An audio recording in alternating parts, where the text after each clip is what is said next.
功力拳。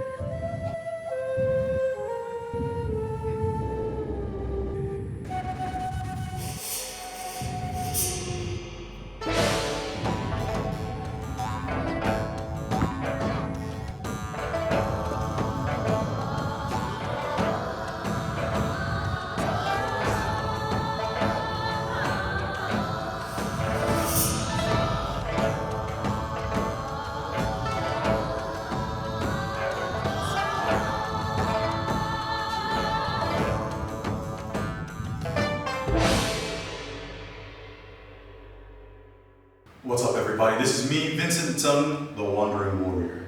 Welcome to part 3 of Decoding Gong Li Quan, 破解功力拳, where we're going to be talking about 战略 strategy. So we've already gone over the 开手 opening hands, that opening sequence, so we can come to understand what the priorities of this form may be about. We then took those assumptions into the rest of the taolu, the rest of the form, and try to understand the 技巧, the techniques. Now, we're going to understand the strategy. But before we do that, please like, share, subscribe, and consider supporting me on Patreon. And also, if you guys are interested, I do have Taolu online course in the works. If you're interested in that, please check out the links below. The waitlist is there. Let me know that you're interested. Before I dive into the analysis, I do want to say, yes, there are certain moves that could have an alternate explanation compared to what I was showing. 上脱手 could actually be different. There's 2 applications that I'm kind of working through right now. It's actually possible that both are equally applicable. So number 1 is what I proposed, which is 匕首. I close elbow to block a punch, and then I upward stripping hand to catch that sleeve, pull them over, and open up their floater ribs and their liver. There's also the possibility, which I explore in Taolu. Sign up for that waitlist. I explore that in Taolu, where if someone grabs your sleeve, in Taolu it's done like this. You pull back, you grab their sleeve or their arm, wrench it away, and punch. Right? So you come over, bang. Well, you can do the same with 上脱手. Someone grabs your sleeve, you bring it to your center so that you're stronger. You grab them by the sleeve, tear it away, and punch. Whether it's a block, grab, and punch, or it's a grip break and punch, both work. The reason I chose this as a defense against a punch is because essentially that gives Gong Li Quan 2 methods for dealing with a hand in front of your face. I can either close this way, or I come in with this arm. So I can come on the outside over here, or I can come on the outside over here. And that's very consistent with the way that a lot of Chinese traditional boxing operates. Another move that could have an alternate explanation is that first 信手投进 with that 马步 horse step. It could very well be a snap down. The reason I didn't choose that as the technical explanation is because generally for that snap down, it helps me to retreat, go backwards, and go in a bow stance and boom, snap them down. That gives me more distance to drag them out.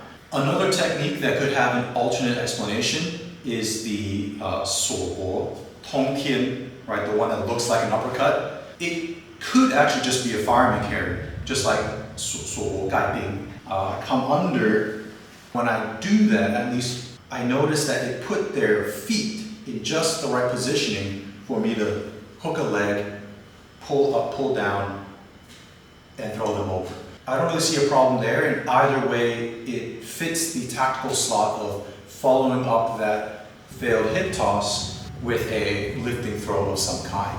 Another 2 techniques that could have a somewhat different explanation, depending on the individual, are 冲锤 and 三环吐跃. I believe this is primarily a knock-over knee type of throw. This is demonstrated all throughout various traditional Chinese boxing arts. It's a very common type of throwing. That said, I will concede that there are instances where you can do it more as a strike. I can back fist them across the neck and jaw as my leg is behind them, then getting dazed or partially knocked out, or even just trying to avoid getting hit, can result in them going over the knee. If you happen to knock them out, great. But if not, at the very least, they're down and you can stomp them out, or you can pull your knife in and finish it. I've got nothing against alternate explanations. I think they're great. It's just that I believe there is a primary intention behind the way this form is executed and the way things are put together. So let's analyze Gong Li Quan, this whole Taolu. But let's look at all the movements of this form, or Taolu, as a whole system of fighting.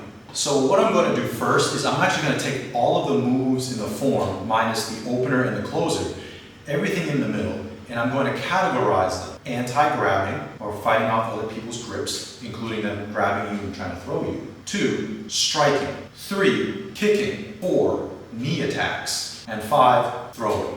So there's 5 counter-grabbing techniques. There's 4 striking techniques. There's 2 kicking techniques. There's 3 knee techniques. And there's 8 throwing techniques. So we can see a heavy bias for throwing, but these are just individual techniques. It doesn't tell us how often they show up in the form, and therefore perhaps what is the emphasis of this particular Gong Li Quan, so Gong Li boxer. So I'm going to run these through percentages of the form to see which ones show up the most. 23.9% of the Taolu is daima, bring horse, the knee attack. 2.2% is hold and left knee, right after the failed 摘切, the pick eggplant. And 2.2% is the 上击掌 with the knee attack, right? So you grab and you attack their throat. Obviously they try to defend or lean away. Bang, that knee just goes in and obliterates their nuts. That brings the total of knee attacks to 28.3%. That's over a quarter of the movements. Now 13% is 上托手, upward stripping hand. And keep in mind that this also could be a grip break, so that would put it in the whole grip breaking category of things. But if it is primarily used as a block and strike, if the main intention is striking, and we add to it 剑行, arrow hilt, right, which is hitting that same target, this move and this move, 15.2%. The other 2 main strikes would be 摘切 and also the chopping as part of the 三环吐越.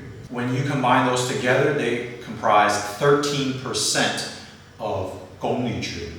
Unless we include the 上托手 into counter grabbing, there are 4 remaining counter grab moves. 霸王举鼎, 信手投井, 乌龙探海, 信手投井, and also 穿掌. They comprise 15.2% of Gong Li Quan. So about 15.2% is striking on this trajectory, and about 15.2% is strictly grip breaking. And for throws, if we do not include the counter gripping that often leads to throws, if we just look at the throwing techniques by themselves, that's already 32.7%. Of those, the 4 flats paired crash comprise about 10.9%, high value move. The 3 circles spit out move, the 三环吐越, 8.7%. 冲锤, 4.3%. All of these flinging over or knocking over knee style throws added together comprise 28.3% of Gong Li Quan, the Taolu, the form. Knees and throws combined. Basically, you're grabbing somebody and kneeing them or grabbing somebody and throwing them. 61%. 61% of this form is grabbing someone to knee them or grabbing someone to throw them. I've also mapped out the combinations and put them into a workflow.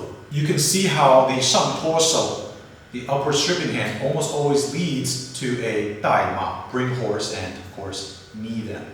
The only 2 kicks, 撞腿 and 缠丝腿, are followed up with a 冲锤 takedown. The grip breaks naturally give you a throwing opportunity and or bring you into position for 带马, to knee them, to then follow up with throwing, striking, and throwing. So it seems that 带马 is the main nexus from which all attacks start. So if you can gain the inside, pull them off balance, and knee them, and you can either defeat them then and there, or we then branch into potentially 8 different outcomes. You can see that if you maintain both hands on, you can go into 四平 4 flats to 双撞 paired crash. If they step out, you just continue until they're down. If you maintain both hands on, you can do the 四平 into the 双撞.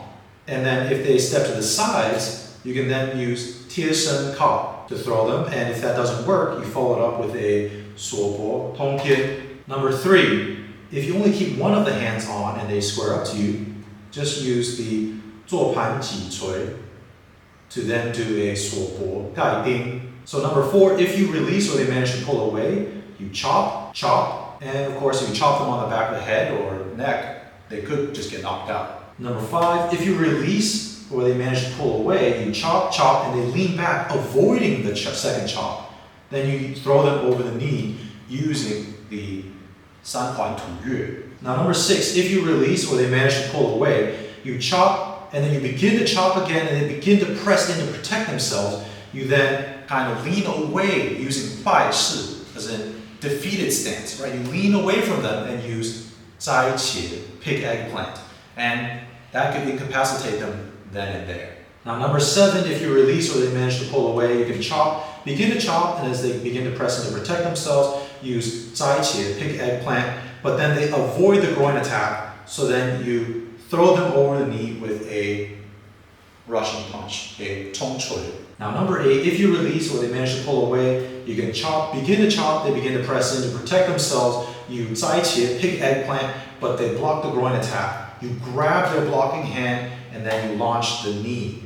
And if they get out and hit back, you parry, grab, and use the 上击掌 while you knee the other side. That double knee attack with the attack towards the throat, very hard for them to deal with. Which ones are they going to block? One of them is likely to land. So you can take a good look at this chart. Notice how most situations result in them being thrown down, and many of these begin with 代码 as its primary nexus. Whether you are grip breaking or countering a strike, once you grab the inside and you pull them off balance, everything begins. I believe this is the crux of the Gong Li Quan strategy, the Gong Li boxers methodology. What are the tactical guidelines we can follow? Well, number 1, get their grips off. Right from the opening hands, 霸王举顶端, 信手投进, 乌龙探海, 信手投进. Right? We try and get everyone's grips off, and then if they're still hanging on to us, get on the inside, 双步腰拳, pull in, and when we can get them off balance, 代码. All of that stuff requires us to get people's grips off of us and get the inside and start unbalancing them. Level changing is very important for the Gong Li Quan. 缠丝腿, I fake a middle line attack, boom, and go upwards, right? Chop to the top, we have 摘茄 down below, and we also have these punches and these knees to the middle, top, middle, bottom, all potentially incapacitating strikes. Striking from the outside. I made a video talking about this, and this is something that pops up a lot in the Chinese martial arts. It's very important to manage the opponent's arms so that they can't hurt you while you try to hurt them. Striking weak targets, whether I'm hitting the back of the head or neck, whether I'm plucking the groin, whether I am hitting the floor ribs, liver, or stomach, I'm hitting these weak points that are either going to incapacitate them very quickly or will elicit a very strong reaction from them. The stronger the reaction, the easier it is for me to destabilize them, to unbalance them, to gain the tactical advantage, which leads me to the last major guideline in Gong Li Quan, which is throwing. This is very big on wrestling moves, and we can assume the physical attributes required for all of this wrestling. Gong Li, power. So how could you train this? Let me give you guys some ideas. Aside from the Taolu, the form, split up each thing into a game, and then also gamify the transitions between them. Here's some suggestions. Get used to grabbing the inside and moving people around. You can do scenario sparring, where someone grabs you and you tear the grips off, and then either throw them or knee them for an instant reaction. You can use feeder drills where once you grab, your partner gives you different responses so you can feel when it is best to go down one of these technical combos. You can wrestle each other and try to break the grips off and throw each other. You can do scenario sparring where someone tries to punch and kick you and you use the stripping hand, the knee, and the kicking to get the inside grab position. Lastly, you should also do technical practice, but you shouldn't just copy the way things are done in the form. You should also try to personalize them over time. After all, say we're doing this, some people are very confident in hitting with the fist here. Some people would rather hit with the forearm. Some people would rather hit with the palm. All of them work in that instance, right? I come over and pam, pam, pam. It's all good, right? If I come over here with 在一起, I can also go like that. I can go like that. I can make a fist. It's all good. And of course, many of these throws have different variations depending on your body type. You don't necessarily need to do the exact version in Gong Li Quan. Have something that fits the same tactical slot. Remember, the important thing is to be able to fight with this and to really make this skill set your own. Copying a dead man's combinations is not the most important thing. You are trying to become you in the best way possible, not somebody else.